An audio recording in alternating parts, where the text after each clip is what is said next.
The big video game extravaganza in Los Angeles, known as the Electronic Entertainment Expo, or E3, ended yesterday. Some 45,000 people descended on the city to get a sneak peek at new game titles, though many of them were sequels, like Far Cry 4 and Halo 5. But as NPR's Laura Seidel reports, along with those old titles came an old issue, the lack of diversity of video game characters. There's a myth. Only nerdy white guys play and make video games. At its E3 press conference, Microsoft didn't do much to change that image. There was only one female who stood on stage and spoke. Bonnie Ross heads the Microsoft studio that produces its blockbuster game Halo. She spoke for less than 2 minutes. When we think about the Halo universe, we think of it as a real place inhabited by real characters. Lee Alexander, who writes about the culture and business of games for the website Gamasutra, is a diehard gamer, but says Microsoft has turned her off of its Xbox console. That branding has never really appealed to me. And when I watched the Microsoft press conference, it felt very more of the same to me. I didn't experience any diversity. It's a complaint that's been dogging the game industry since its earliest days. I think it's a fair comment. Microsoft Vice President for Devices and Studios, Youssef Mehdi. We are very conscious about, do we have women who are up on stage for us, telling the story, playing some of the games? I think we had some up there yesterday telling our story, but we can do more. We want to do more. But what was on stage reflected what was in the games. One game among this year's titles sparked a firestorm on the internet.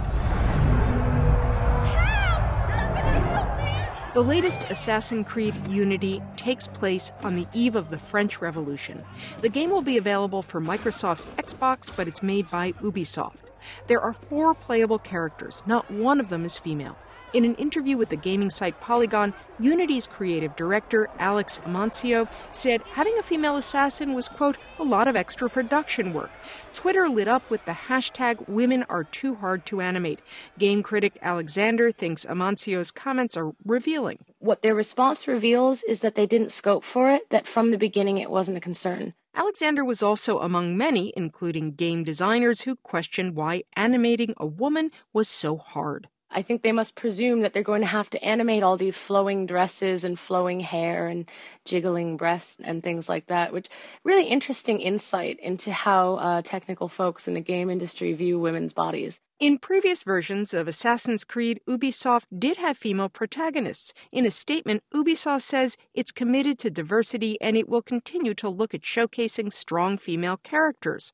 To the company's credit, actress, comedian, and gamer Aisha Tyler has hosted its E3 press conference for the last 3 years. I am super excited to be here, and I hope you are too. Tyler says initially she got a lot of flack from some gamers who refused to believe that she really plays. To come and tell me that something that I've lived with and loved since I was a little kid is illegitimate, that I'm lying about it, I'll literally tell somebody to their face, you, and I've done it on this floor. Tyler says she loves first-person shooter games like Halo and Gears of War, but she thinks there is a large segment of gamers that fit the white guy loner nerdy stereotype. This is a group who has been excluded, and now they're turning and they're excluding. And the irony and the hypocrisy of that is extraordinary. So I do a lot of calling people on that. So no one let you into your club, and now you have one. You don't want to let anybody else in, and you know that you're just being full of it right now. Tyler says over time the criticism of her has decreased. Though early gamers may have been white guys, today nearly half are female. And according to the Kaiser Family Foundation, African Americans between the ages of 8 and 18 spend more time playing video games than white youth.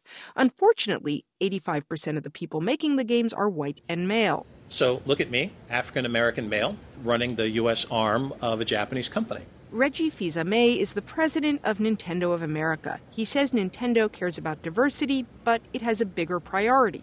We view this as a way for people to have fun, and the way the characters are, or the way we approach the business, really is from that perspective. Nintendo's new lineup notably does feature the princess from its blockbuster game Zelda as a warrior. And with its first Wii console, which emphasized fitness games, Nintendo grew its market among women.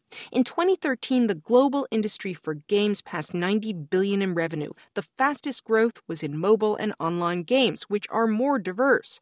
Critic Lee Alexander says now that console games are being played online, the big game companies better expand their list of characters. Online competitive games were a big thing on show at E3, and no one is really going to want to buy those and play them only with 17-year-old boys. And certainly the controversy over Assassin's Creed Unity showed that on the internet, gamers are willing to fight not only to win, but to be heard.